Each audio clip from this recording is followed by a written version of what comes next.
Now let us continue with the logical deductions. Our first, of course, is Dajjal can't be a horse, can't be a donkey, has to be a human being. Alright?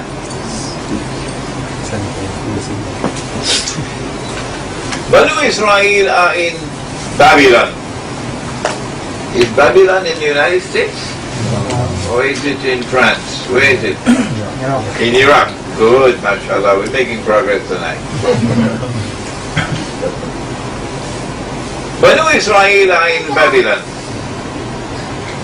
And the Holy Land, where Holy Israel was located, is now under pagan Babylonian rule. But if the Messiah is to rule the world from the throne of Nabi Dawood alayhi salam, he'll have to rule the world from Jerusalem. He'll have to rule the world from a holy state of Israel. Okay? So the Jews deduced that the first thing that the Messiah would have to do would be to liberate the Holy Land for the Jews, because it's now under Babylonian rule, and the Babylonians worship the stars and the moon and the idols and so on. So number one, he'll have to liberate the Holy Land for the Jews. Number two, now don't ask me which hadith did you read this in. Because I just told you these are logical deductions. And if you can't follow my logical deduction, go and play cricket or football or do something else. Don't waste your time with me. Number two, he'll have to bring the Jews back to the Holy Land to reclaim it as their own. Number three, he would have to restore the holy state of Israel in the Holy Land. Number four, he'll have to cause that holy state of Israel to become once again the ruling state in the world. These are the four major things you have to do. You may wish to add one more if you want. And that is the masjid that was built by Sulaiman alayhi salam. They call it the Temple of Solomon. We call it Masjid al-Aqsa. That masjid was destroyed by the Babylonian army. So he's going to have to build the masjid. Okay? Okay. This is what the Messiah will have to do. It follows therefrom that the false Messiah will have to do the same thing. Huh? If he is to successfully impersonate the true Messiah and convince the Jews that he is the true Messiah, he will have to liberate the Holy Land for the Jews.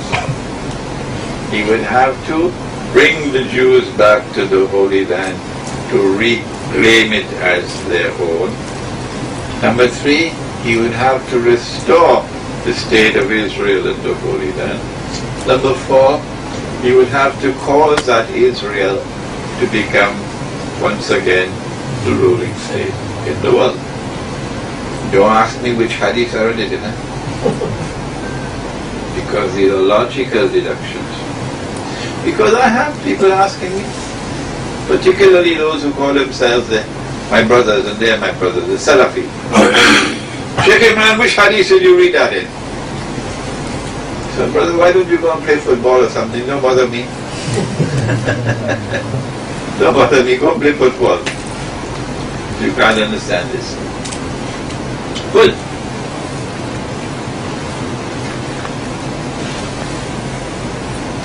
Nabi Muhammad alayhi salatu wasalam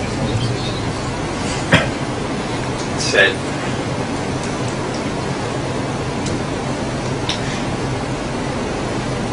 that when Dajjal is released by Allah into the world, he would live on earth for how long?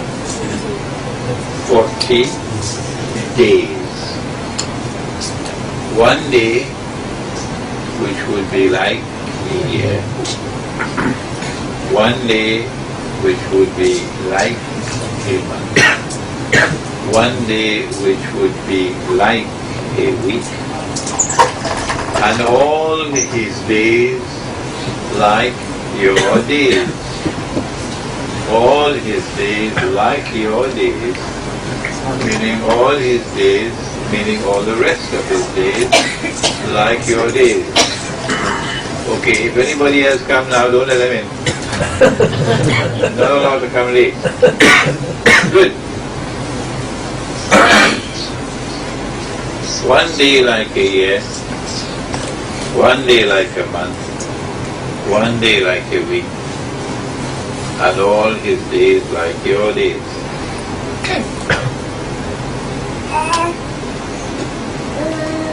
Is it possible for us to be on earth and to live in a day which is like a year? Is it possible? Has there ever been in human history any prophet of Allah, any Muslim, anyone who has experienced living on earth in a day which has lasted for a year or more than a year? Huh? I don't know where you all come from, but I have never experienced anyone. I know of no one. I know of no prophet of Allah, none, who has experienced such a thing. I know that every single prophet of Allah, okay, lived in a world in which the sun rose in the morning and the sun set in the evening. And the day and the night combined to make a day. And that's how it's always been, since Allah created the world. Well then where would this day be which is like a year? If you believe that somewhere in the North Pole or the South Pole or somewhere on the earth there is a day which is like a year, go and play football. And don't waste my time.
Are there angels on the earth?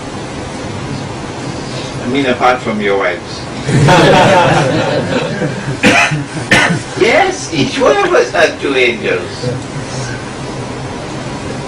Do these angels live in our world of space and time? Are these angels subjected to day and night and so on? No. No. They are on earth, most certainly, but they are not in our world of time. So we're making progress now while you're playing football. Are there jinn on earth? I don't know how many you have in Brunei, but I know there are lots of them in Washington.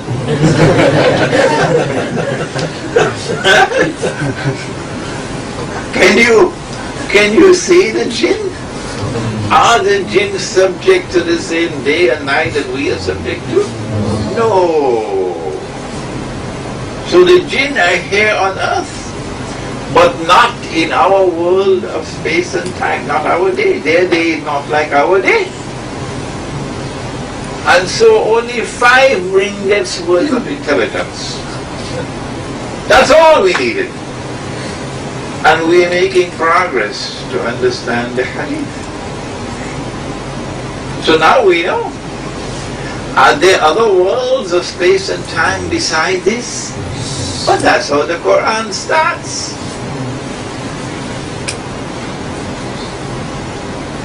He it is who has subjected to you all that is on the earth. ثم استوى إلى السماء فسواهن 7 سماوات وهو بكل شيء عليم. This is the beginning of the Quran. That Allah first created the material universe. The word ard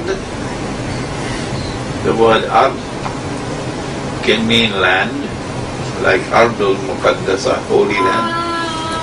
The word ard can mean earth, and the word ard can mean material universe, all three meanings.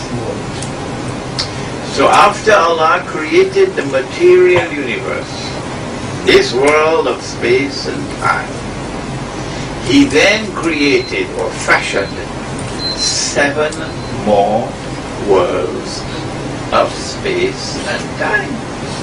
The samawat. Okay? And beyond these 7 is His arsh, or the command center. The command center is arsh. And these worlds of space and time differ from each other. The Quran says that there is a day with Allah which is like 1,000 years of your counting. The Quran says that there is a day with Allah which is like 50,000 years of your counting. So the samawat differ from each other. So Dajjal is released on earth, but yet he's not in the material universe. The angels are on earth, but they're not in our world of space and time. So Dajjal can be here, and in the same way that the angels are here and we can't see them, similarly Dajjal can be here and we can't see him. Okay? Is it possible for someone who is in another world of space and time, like the angels, to appear in material form, the human being? Yes. Really? Yes. Are you sure? Yes. If you make a mistake, no Chaitari for you. Okay, give me an example. Give me an example. No, let me ask Sheikh first. There can be Someone in another world of space and time, but can appear in our world of space and time as a human being. Give me an example. Jibril come to MashaAllah, so take Tariq for him. Jibreel alayhi salam is an angel. An angel. But he came in the masjid in the form of a human being. Okay? And came and sat in front of the Prophet alayhi salatu wasalam. Give me an example of a jinn. Who can give me an example of a jinn? Don't tell me George Bush, huh?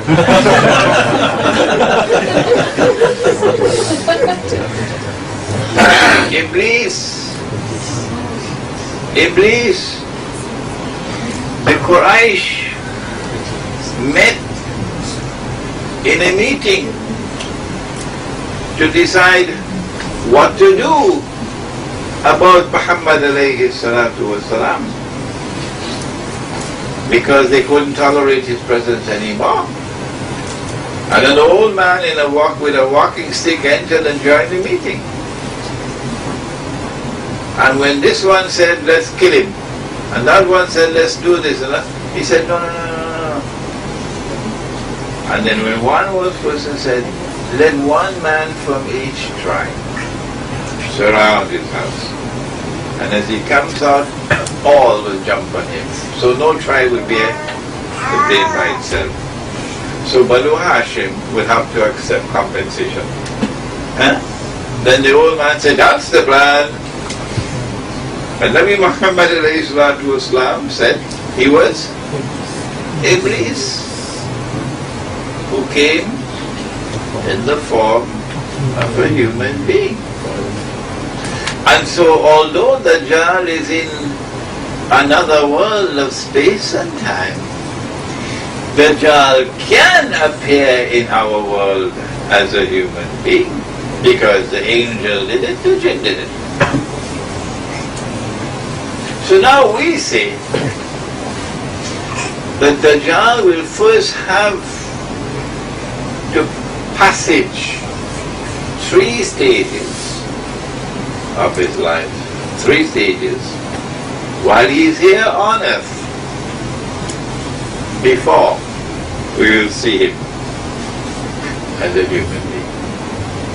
And only when he has completed those 3 stages of his life, then in the very last part of his life, which is only a few days long, only then will we see him as a human being.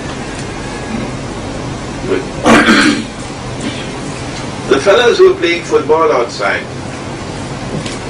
they are waiting for Dajjal to appear as a human being. And only when he appears as a human being would his mission commence. Prior to that, there is no Dajjal in the world. So his day like a year will commence when he is on earth like a human being. And his day like a month and a day like a week will continue, and he's somewhere on earth. So we say no. You can't see him in a day like a year. You can't see him in a day like a month. You can't see him in a day like a week. But you'll only see him when his day is like our day. And at that time he'll be in Jerusalem, ruling the world from Jerusalem. Now if he has this mission to accomplish, to rule the world from Jerusalem, my gosh, how will a little state of Israel rule the world? That's a tall order. In order for Israel to rule the world, Israel will first have to rule the Arabs, because Israel is surrounded by Arabs. How will little Israel rule the Arabs? How will Israel rule Russia and China? This is an extremely difficult thing. The Prophet said about Dajjal that he would come with 2 things, a river and a fire. But his fire would be the cool waters of his river. And his river will be the fire. In this hadith, the fire symbolizes Jahannam and the river symbolizes Jannah. So Dajjal, which is PhD in deception, would take the road to Jannah and present it as the road to Jahannam. And he'd take the road to Jahannam and make it look like the road to Jannah. He does that every night on television. He takes the road to Jahannam and makes it look like the road to Jannah. And he takes the road to Jannah and makes it look like the road to Jahannam. He takes the truth and clothes it with the clothing of falsehood. And he takes falsehood and makes it look like truth. So he is the master of deception. The Prophet said, alayhi salatu wasalam, that Dajjal will get people to worship him instead of Allah.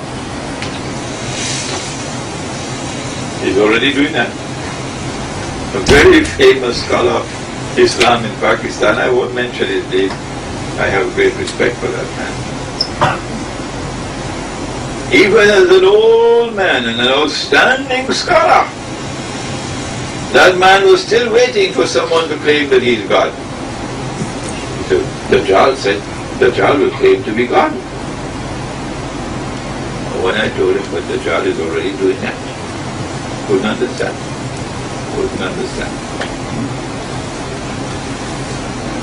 Dajjal uses a number of weapons.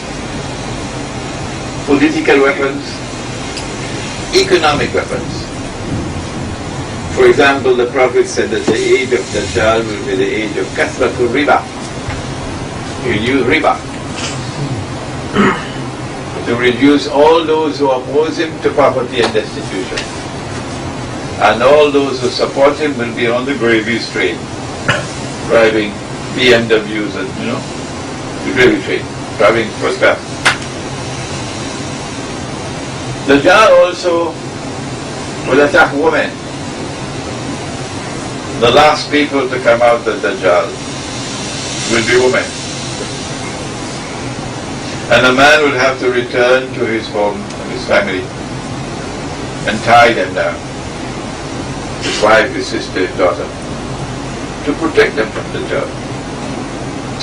And so a revolution in the world of women, a feminist revolution will come with Dajjal. But we want to return now to what we mentioned about the three stages. Do we have any indication when Dajjal is released on earth in his first stage, where will his headquarters be? From which part of the earth will he launch his attack, although we can't see him? Yes, we do. I now want to introduce you to the hadith known as the hadith of Tamim al-Dari. It's Sahih Muslim, a hadith of pivotal importance. We don't need to look to see whether the hadith is Sahih or Da'if or reliable or unreliable, because it's Sahih Muslim. We don't have any work to do there. The hadith is that Tamim al-Dari was a Christian, took the Shahada, became a Muslim in Medina, and came to the Prophet alayhi salatu wasalam and narrated an event to him. The Prophet alayhi salatu wasalam listened to him. And then the Prophet ﷺ asked the people to sit in the masjid. He says, I have something to say to you. The Imam Dari came to me and gave me the news of this event about Dajjal, which confirms what I have been saying to you. The narration does not tell us whether it's a dream or whether it's a vision or whether it was an actual event. No, you've got to use your own intelligence now. And here is the event. Tamim Dari and some 40 of his companions went on board a ship. If you are in the Arab world and you go on board a ship, you either be in the Mediterranean Sea from the Holy Land, or you'll be in the Red Sea from Arabia. Okay. And a storm came and blew the ship for a whole month, so we eliminated the Red Sea. If you're in the Red Sea and a storm comes, within 1 hour you'll be drowned. Not a whole month. So there's only one left, the Mediterranean Sea. After 1 month, the ship reached land. Okay? And it was an island. An island. And now there are a number of clues which are given by which you can seek to identify the island. Is it possible from the Mediterranean Sea to go to the United States by ship? Oh, come on. Yes. American ships, hundreds of American ships over the last 200 years, leaving the United States to come and trade with Tripoli and Algiers and Cairo. How did they get into the Mediterranean Sea? There's a passageway at Gibraltar. Okay? They've been there for thousands of years. Good. Which is this island? They got off the ship and they went on shore. And they were confronted by a very hairy creature. So much hair. You could not tell which side was head and which side was tail. Much like in Lower Manhattan, sometimes you can't tell who is a man and who is a woman. And then the beast began to speak and said, I am Jassasa. The word is in the Quran. Wala tajassasu, do not spy. Do not spy. Don't do work for the FBI against your own people, and every month you're getting a check from the FBI. A lot of them in the United States like that. Do not spy. So, this creature is a specialist in spying, Jassasa. And this creature conceals his true identity. Meaning that the hadith is telling us that this is an island with specialization in spying and espionage. And that this is an island with people who conceal their true identity. Okay. Shall we call the azan and then continue, perform salat and then continue? Yes. Huh? Okay, let me just finish it and we can.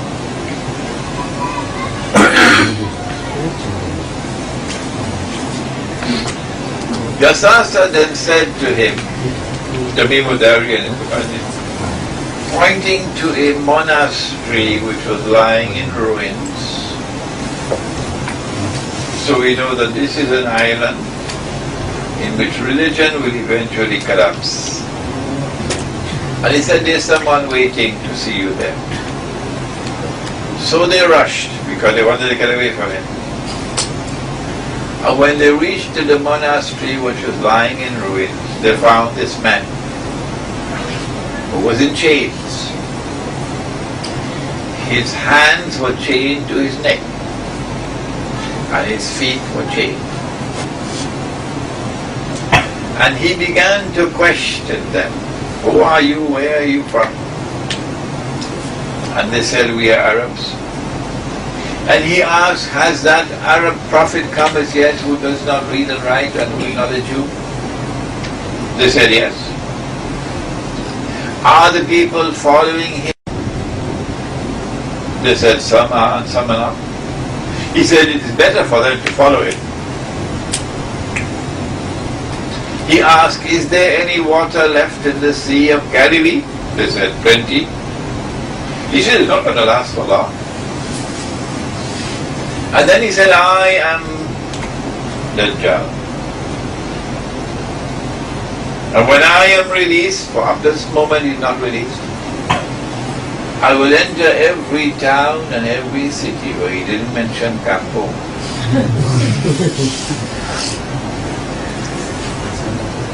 I will enter every town and every city. So we know from this hadith that when Dajjal is released on earth in a day which is like a evening, it is from this island that he will commence his mission to rule the world, eventually from Jerusalem. And we ask the question, and it is a legitimate question to ask, which island is it? When we give an answer, we say, this is our opinion. You don't have to accept it. Okay? But if you say we are wrong, you must tell us what is right. Otherwise you can't say we are wrong. So let's perform Salat, and mashallah Yasir recites beautifully, and then we come back to continue. We narrated to you the hadith which is known as the hadith of Tamim al-Dari, in which an island was mentioned. And we then attempted to identify that island, so that we would know that when Dajjal is released on earth in a day which is like a year, it is from that island that he will commence his mission to eventually rule the world from Jerusalem, while making Israel the ruling state in the world. And we asked, which island is it? And we found, number one, that this will be an island about 1 month's journey by sea from the Arab world. Number two, that it would be an island with expertise in spying and espionage. And it would conceal its true identity. Number three, that it would be an island in which religion will eventually crumble because the monastery is lying in ruins. And number four, it will have to be an island with a special relationship to the Holy Land in order to qualify. Because that's the mission, to rule the world with the Holy Land. I have given the answer in my book, Jerusalem in the Quran. I identified the islands and written. But whenever I give my opinion,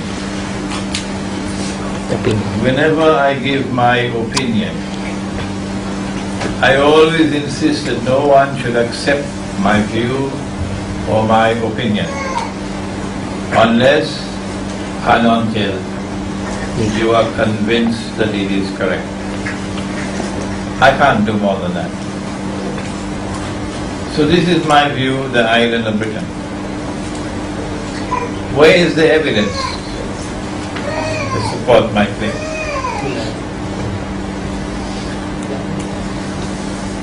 As evidence, I will point to the fact that it was the island of Britain which in 1917, October or November 1917, issued what is known as the Balfour Declaration, which set the stage for what we now have today. That it is the intention of the British government to work for the establishment of a Jewish national home in the Holy Land. There you are. As plain as the sunshine. This island has to be Britain. Number two, it was the British Army which defeated the Turkish Ottoman Islamic Empire Army in 1917, November, and liberated the Holy Land for the Jews. The British general, whose name was General Allenby, when he entered Jerusalem at the head of this triumphant army, declared, "Today the Crusades have ended." Yeah. Number three, that it was Britain which ruled over the Holy Land from 1918 to 1948 as the successor to the Ottoman Islamic Empire. And during that period of 30 years, allowed the Jews to return to the Holy Land. Number four, it was Britain which in 1948 presided over the birth of the State of Israel. I don't think that Singapore qualifies. No. I don't think that the island of Borneo qualifies. No. I don't think there's any other island in the world that qualifies as Britain does. And so I came to the conclusion that when Dajjal was released on earth in a day which is like a year, that it was from Britain that he commenced his efforts to fulfill his mission of impersonating the true Messiah. I noticed that during that time, when a day like a year was in progress, I noticed as a student of international relations that Britain became the ruling state in the world. And this was symbolized in an expression which was coined Pax Britannica. Pax Britannica. Britain rules the world. I noticed that there were no aircraft at that time, and wars were fought on land and on sea. But to control the sea was strategically more important than the land. And that Britain controlled every single strategically important naval port in the whole world. Okay? These things cannot be by accident. I noticed that Britain and Europe gained a military superiority over the rest of the world through a scientific and technological revolution, which when applied to military science gave a military power that the rest of the world could not match. You have one army out there with cruise missiles and helicopter gunships, and you have another army over here with bows and arrows. Huh? There's no match. No match at all. So a preponderant military superiority because of a scientific and technological revolution which is still proceeding. And I noticed that Britain was the originator and the heart of the scientific and technological revolution. I noticed also that Britain ruled the world of money when Britain was the ruling state. And Britain created a bank called the Bank of England. And then Britain started issuing paper money. Paper money. That previously you had a British sterling pound, which was a gold coin. And then now you now have a British sterling pound, which is made of paper. And I noticed that the same scheme was used to rip off people. As soon as the Bank of England was established, within a few years, this Ponzi scheme collapsed because the paper was bogus. I noticed that Britain maintained and still maintains to this day an inexplicable obsession with the Holy Land. Yeah. The former British Prime Minister, Tony Blair, is still very active after having retired as Prime Minister on behalf of Israel. So, I then asked myself, well, how long did a day like a year last? And when will a day like a month commence? And the answer is, when Britain no longer rules the world. When did that happen? And I found that in 1914,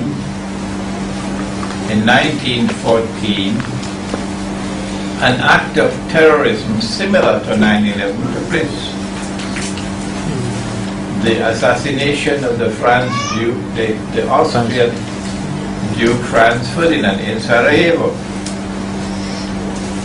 And that assassination triggered off a chain of events which culminated in the First World War. The First World War in turn brought about the collapse and disintegration of the Ottoman Islamic Empire. And the First World War brought about the destruction of Muslim rule over the Holy Land, Britain taking over. But by 1917, Germany was winning the war.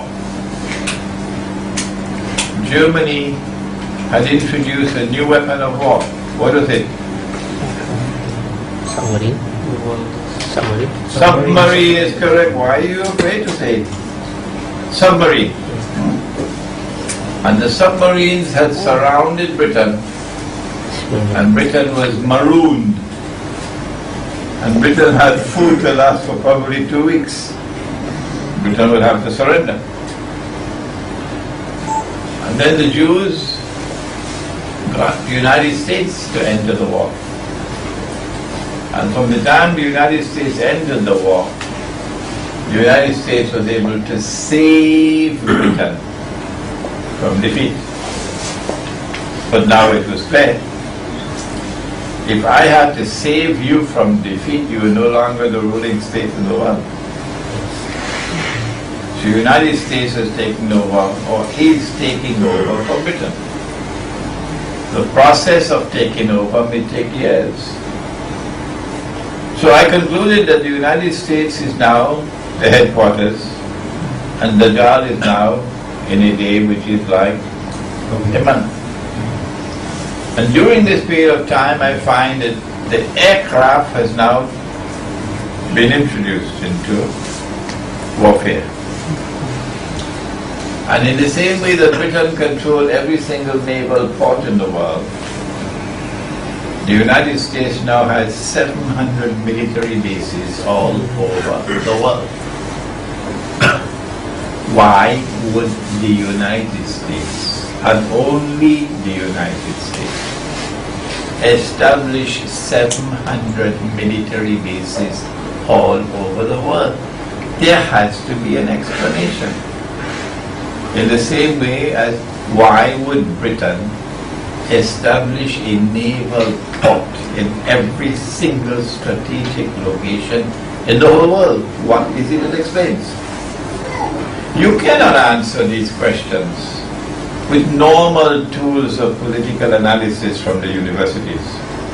Forget it, that's a waste of time. You can only answer these questions if you go to a man named Muhammad sallallahu alaihi wasallam. But they don't teach this in the Darul Uloom. No. They don't teach it in Al-Azhar University. How to use the ahadith to understand and explain political realities, economic realities in the world. They don't teach that. No. I noticed that the United States takes over for Britain as the military power in the world. And the United States controls the sky. Every single aircraft constructed in the world today,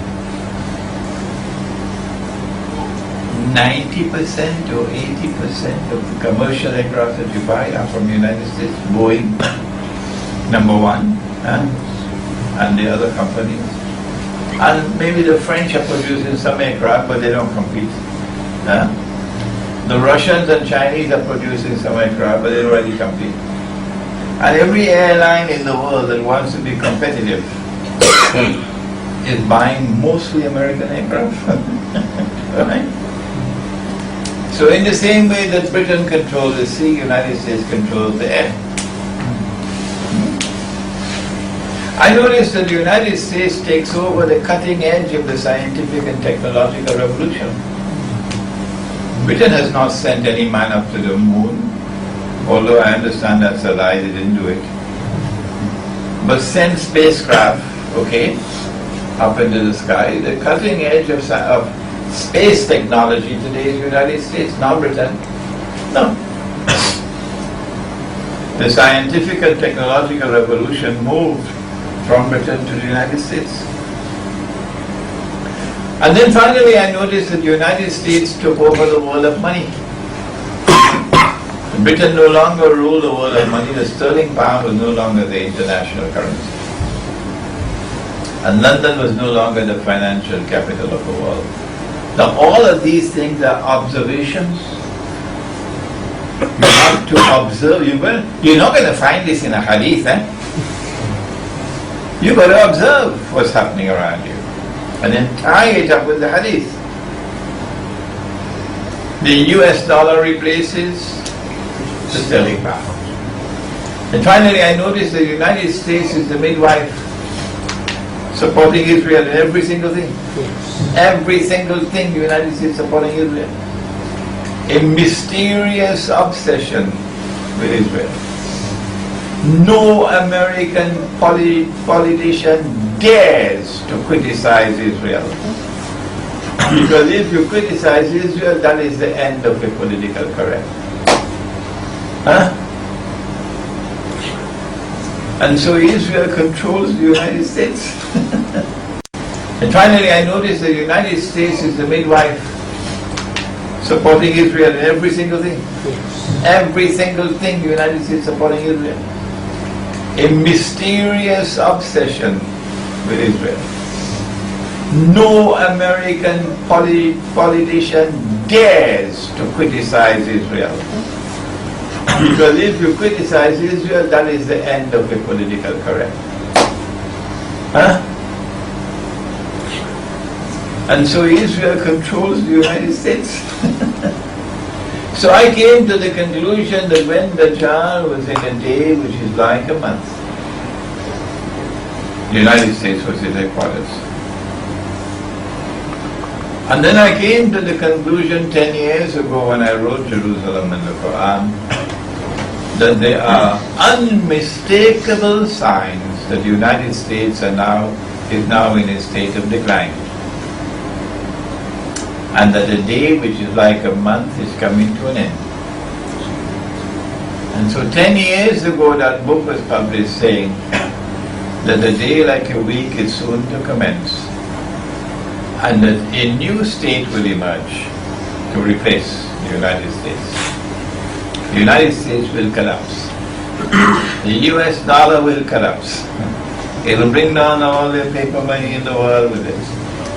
And in the same way that Britain was on the verge of military defeat, and the United States had to intervene to save it, so too the United States will have to be on the verge of military defeat, and Israel will have to intervene to save it. And that will mark the transfer of power. Maybe within the next 2 or 3 months we should see the attack on Iran. Israeli attack on Iran. The United States does not want Iran to be attacked, because the United States knows an attack on Iran is going to lead eventually to World War. And the United States doesn't want to fight Russia. The United States much prefers to fight Libya. Oh yes. And Afghanistan and Iraq and so on. But not Russia. No. Because if you fight Russia, you won't get busted up. All the American cities are going to be lying in ashes. Yeah, they know that. And the Russians are not going to spare you. No, they'll treat you the same way you treat the Afghans. So the United States does not want Iran to be attacked, because it knows that an attack on Iran is going to lead to war eventually with Russia. But Israel wants the attack on Iran. So now the United States is doing all it can to try to prevent the attack on Iran. And guess what the Zionists are doing now in the House of Representatives? They are passing a resolution in the American Congress to prevent the President of the United States from talking to Iran, to prevent the US government from talking to Iran, to prevent all American government agencies from having any kind of a contact with Iran. In other words, they're putting Barack Obama in handcuffs. The President of the United States is paralyzed, he can do nothing. Who controls the United States now? Is it the government or the Zionists? Yes. You see? So the attack is coming. When the attack does come, among the many things that are going to happen from the attack on Iran is that there's going to be clear transfer of power from the United States to Israel. I don't want to keep you for another 2 hours yet tonight. So I'm cutting out a lot of analysis, plenty. When Israel takes over from the United States as the ruling state of the world, or if Israel is to take over from the United States as the ruling state of the world, you need more than bring the United States to the verge of military defeat and then intervene to help the United States to get away from defeat. You also have to establish Israeli political and economic dominion over the Arabs, because no Jew will accept that you're ruling the world if you're not ruling the Arabs. So now you'll be able to see, while they're playing football out there, let them play football. The Arab Spring has come, prepare the way for the Arab slaughter. There are Arabs who cannot understand that, and they're writing furious emails to me. Sheikh Imran, we respect you, but you are wrong on this. This is now the moment of victory. The Arabs are emerging. And the Khilafah is now going to be restored. Huh? That's their thinking. And I'm saying no, wrong. And we don't have long to wait to know who is right and who is wrong. We don't have long to wait. So I'm not going to engage in any debate with you. The Arab Spring is meant to prepare the way for the Arab slaughter. The Arabs will be decimated by Israel and by nations. And when you look at the state of the ulama in the Arab world today, you will see that they are in a pathetic state. If you are scholars of Islam and you cannot even recognize the paper money to be an instrument created by the enemy to rip you off and reduce you to poverty and destitution, that the paper money is bogus, is fraudulent, is utterly haram, you're not supposed to be a scholar. Go and drive a bus somewhere, man. That's not scholarship. Huh? If you are scholars, you're supposed to be able to have capacity to think. The farmer is in the field, he doesn't have the time. You can't expect the farmer in the field to be a scholar. He is busy with his work in the field. The businessman is busy with his business. Where are the thinkers? Where are the scholars?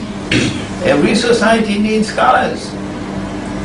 Otherwise you don't have a pilot for the ship. The ship is going to shipwreck. And that's the state, pathetic state of the Arab ulama today. That they're beating the drums and clapping over the death of Gaddafi and the destruction of the Libyan government, not recognizing that it's the Zionists who did it. And then the new government in Libya is a Zionist government controlled by the Zionists. Huh? So, when the attack on Iran, which takes place within probably another 2 months or so, 3 months, a chain of events will follow. The world is going to be completely different from what it is now. Completely different. And Israel eventually takes over from the United States as the next ruling state in the world. At that time, when Israel rules the world, Israel will have to control money. Because Britain control money. United States control money. So what's the new money going to be? Answer, electronic money. The banking system controls money. No government can issue money anymore. Because there's no printing press for money anymore. It's all electronic. So the banking system controls all the money in the world, not governments. And Israel controls the banking system. The Jews control the banking system. When Israel has ruled the world for a day which is like a week, I don't know how long that's going to be. I can make a guess, maybe 20, 25 years, but I can be wrong. At the end of that will come a man, about whom we began, who will stand up in Israel and declare, I am the Messiah. You and I will recognize him. This is Dajjal. This is Dajjal. The Jews and the Christians who are Zionists will not recognize him. They say, this is the Messiah. Okay? So they'll be deceived. But what about the fellas playing football out there? They will join. They don't care. They don't know. They will say, They say, no, he's not Dajjal. yes, yes. We will say he is Dajjal.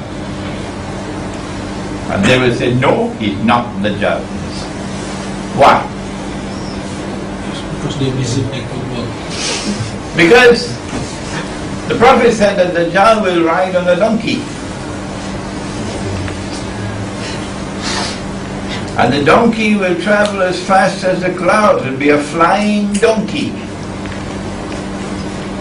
And the donkey will travel, the donkey will have wings stretched out wide.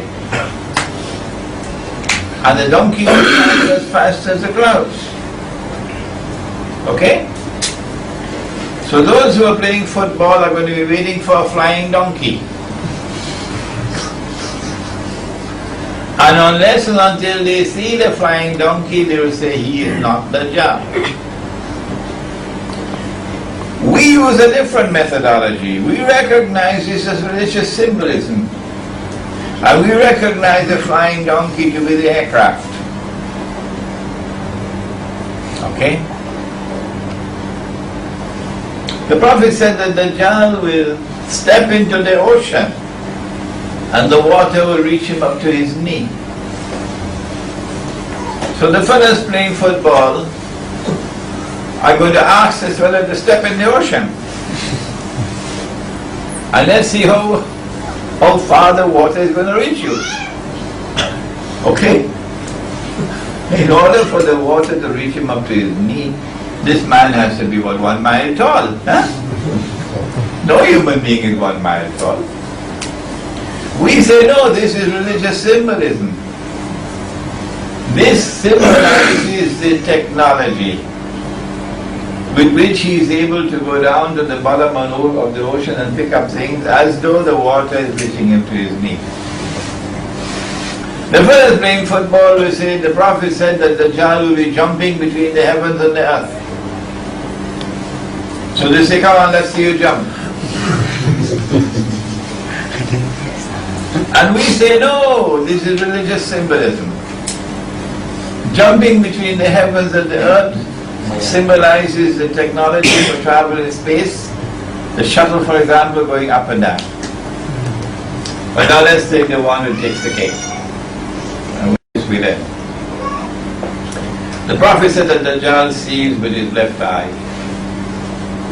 He is blind in the right eye. It looks like a bulging brick. But your Lord is not one eye. Between his eyes, on his forehead, is written the word Kafir. And every mu'min will be able to read Kafir. Whether that mu'min is katib or ghayru katib, whether he is literate or illiterate, he still be able to read. So the fellows playing football are going to say, he sees with 2 eyes. He is not one-eyed.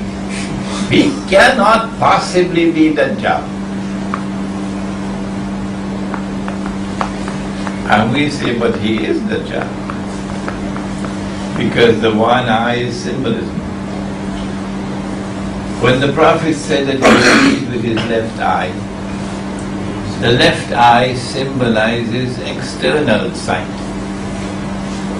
And when the Prophet said that he is blind in the right eye, the blind right eye symbolizes internal blindness.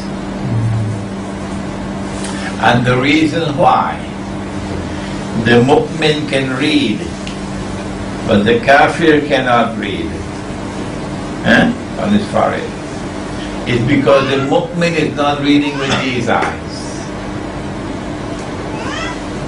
He's reading with the internal eye.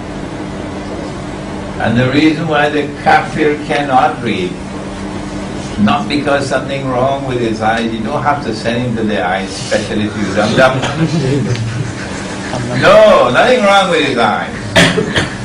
The reason why he cannot read is because he's internally blind. So there is a tremendous test of methodology here. Ours and theirs. I call that the flying donkey methodology. The flying donkey. Because they insist on a literal interpretation of every hadith. Okay? Today they are usually the Salafi. And I have, alhamdulillah, students of mine who are Salafi. And I have students of mine who are Sufi. And they're both my students. Because I'm able to embrace them all in one Jama'ah. That methodology cannot crack open the subject of Dajjal. Not at all. When Dajjal declares that he is the Messiah, at that time Allah will cause Imam al-Mahdi to emerge. At that time he will attack the Imam. At that time Nabi Isa alayhi salam will return. At that time Nabi Isa alayhi salam will kill Dajjal.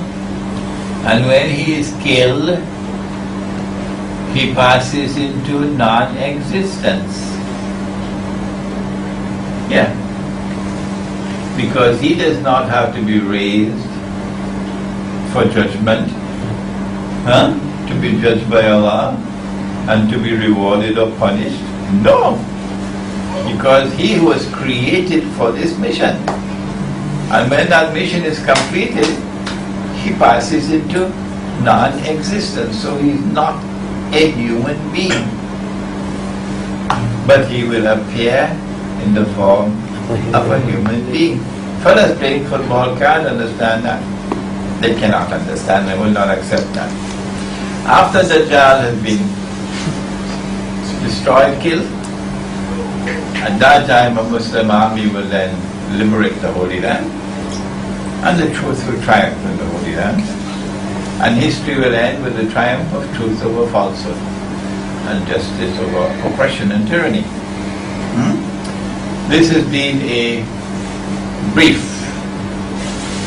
introduction to Dajjal.